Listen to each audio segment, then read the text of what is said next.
আমরা যাব আজকে হামহাম জলপ্রপাত। হামহাম জলপ্রপাত যাওয়ার জন্য আমরা প্রথমে চাতলাপুর বর্ডারে গেছিলাম। চাতলাপুর বর্ডার থেকে ফেরার সময় আমরা প্রথমে শমশেরনগর হয়ে কলেজ রোড, এটা আমরা চাতলাপুর চা বাগান দিয়ে যাচ্ছিলাম। এই যে চাতলাপুর চা বাগান, এটা দুই পাশে অনেক সুন্দর চা বাগান, অনেক বড় বিশাল চা বাগান।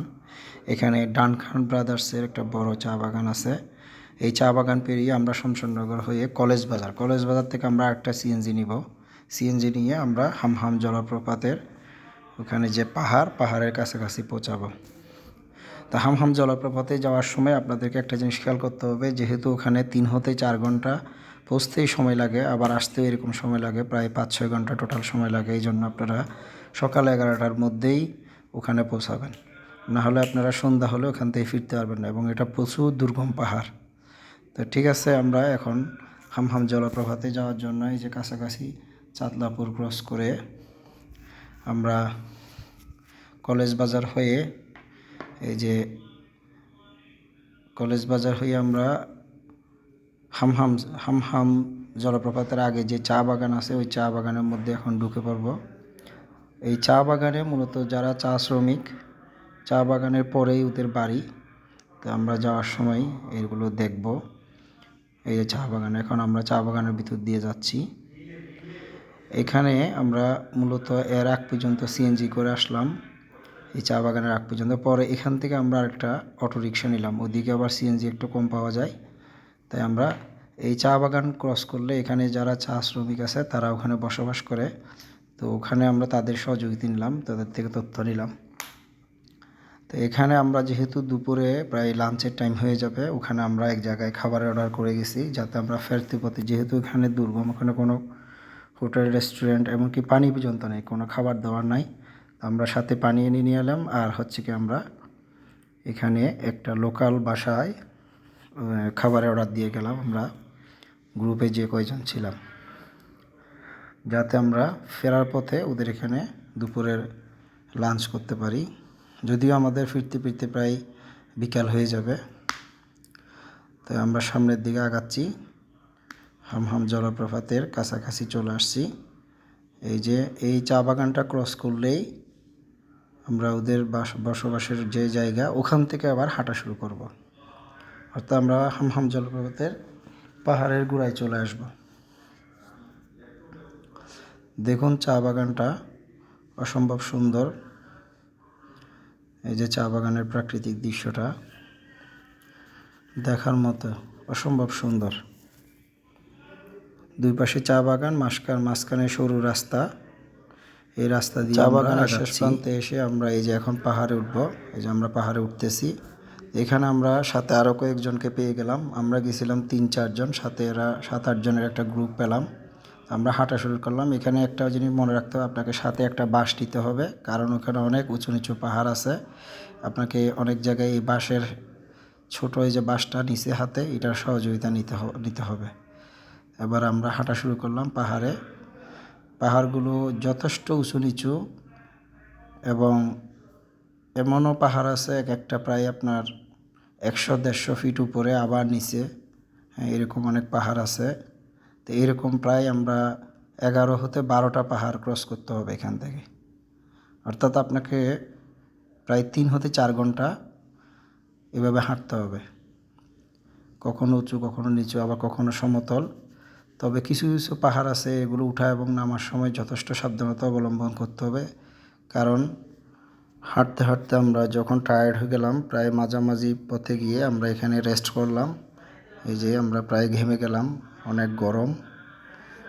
এই যে আমরা এখানে বসে রেস্ট করলাম। এরপর এই যে প্রায় সবাই ঘেমে গেছে, এবং এখানে বসে পড়লাম আমরা। এখানে প্রায় আমরা 5 হতে 7 মিনিট 10 মিনিট রেস্ট করলাম। রেস্ট করে আমরা আবার হাঁটা শুরু করব এখান থেকে একটু পরে। আর এখানকার বেশিরভাগ রাস্তাগুলো দুই পাশে বাঁশবাগান, আর মাঝখান দিয়ে সরু সরু রাস্তা, আর পাহাড়, উঁচু নিচু পাহাড়। এখানে আপনি মাঝে শুধু বাঁশবাগান ছাড়া আর কোনো কিছুই দেখতে পাবেন না।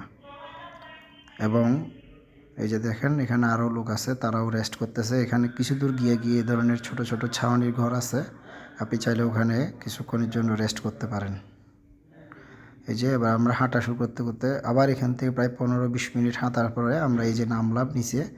এটা প্রায় আমরা 2/3 চলে গেলাম অলরেডি। এই যে নেমে এখানে একটা ছড়ার মতো আছে, এখানে পানি আছে আর পাথর। আপনাকে এখানে পানি আর পাথরের মধ্যে গিয়ে প্রায় আরও 15 মিনিট হাঁটতে হবে।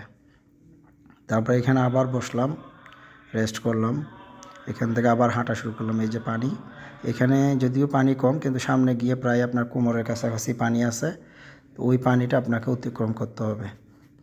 তো আমাদের এখান থেকে আমরা আরও প্রায় 10 মিনিট হাঁটবো এখন। এই যে সামনের দিকে সবাই আমরা এভাবে লাঠি নিয়ে হাঁটা শুরু করছি। আর এখানে হচ্ছে দুই পাশে বাঁশবাগান আর পাহাড়, আর মাঝখানে এই যে ছড়া।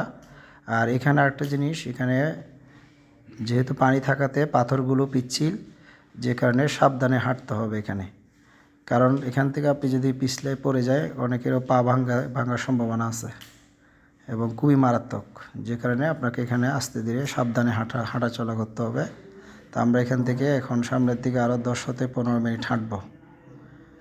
এই যেভাবে এই যে পাথরগুলো দেখেন, পানির ফ্লো আর পাথর, এটা আমরা, তবে প্রাকৃতিক সৌন্দর্যটা অসাধারণ। এই যে মাঝখানে ছড়ার সৌন্দর্যটাই দেখেন, পানির ফ্লোটা কি সুন্দর। এই যে দেখেন আমরা এখানে, আমাদের সবার কিন্তু কাঁধে ব্যাগ আর লাঠি, এছাড়া আর কিছুই নেই। এবং প্রায় আমরা 3 থেকে 4 ঘন্টা প্রায় আমরা হাঁটাহাঁটি করতে করতে সবাই টায়ার্ড অনেকটা। এই যে দেখেন পাথরগুলো আর পাহাড়ের পানির ফ্লোগুলো উপভোগ করুন। এভাবে আমরা প্রায় 15-20 মিনিট হাঁটবো এখান থেকে। আর এই যে হাঁটতেছি আমরা, আর আপনারা দেখতে থাকুন। আমরা কোথাও কোথাও গিয়ে আবার বসতেছি, রেস্ট করতেছি, আবার হাঁটা শুরু করতেছি, এইভাবে আগাচ্ছিলাম। এই যে তো এখানে আমরা আসলে এই সৌভাগ্যক্রমে মোটামুটি আমাদের গ্রুপের সাথে আমরা আরও 8-10 জন 15 জনের একটা বড় গ্রুপ পেয়ে গেলাম, তারাও আমাদের সাথে যোগ করলো। পরে আমরা এইভাবে আরও 15-20 মিনিট হাঁটার পরে এই যে আমরা এখন জলপ্রপাতে পৌঁছে গেলাম, হামহাম জলপ্রপাত। এই জলপ্রপাতের পিছনে, এই যে আমার পিছনে জলপ্রপাতে পানি ফ্লো করতেছে দেখেন। তো অনেকে পানিতে নেমে গেছে, গোসল করতেছে, আমরাও নামবো। এর আগে আপনাদেরকে দেখাই, এই যে এটা হচ্ছে হামহাম জলপ্রপাত, বিশাল উঁচু এবং এখানকার পানির ফ্লো অনেক বেশি, অনেক স্পিডে পানিটা পড়ে। পানিগুলো অসম্ভব ঠান্ডা এবং সুন্দর এবং পরিষ্কার, আপনার গায়ে লাগলে, বিশেষ করে আমরা যেহেতু ওখানে অনেক ঘেমে গেছিলাম, সেহেতু আমরা পানিগুলো যখন গায়ে লাগলো বেশ অসম্ভব আরাম লাগলো। এই যে আপনারা দেখতে থাকুন এখানকার প্রাকৃতিক সৌন্দর্যটা। এই যে, তাই এখানে আমরা প্রায় 15-20 মিনিট আবার থাকলাম, পানি কেউ গোসল করলাম আমরা এখানে, আবার নেমে ঝর্ণাতে গোসল করে আবার ড্রেস চেঞ্জ করে আমরা আবার এখান থেকে ব্যাক করব। ব্যাক করার সময় আবার আমাদের 3-4 ঘন্টা লাগবে। প্রায় টোটালি আপনাকে 5 ঘন্টা ওখান থেকে, অর্থাৎ যেখানে পাহাড়ের গোড়া থেকে 5 ঘন্টা হাতে নিয়ে সামনে আগাতে হবে। সেহেতু আপনারা 11টার মধ্যে ওখানে পৌঁছে যাবেন, না হলে সন্ধ্যা হলে আপনারা আর ফিরতে পারবেন না।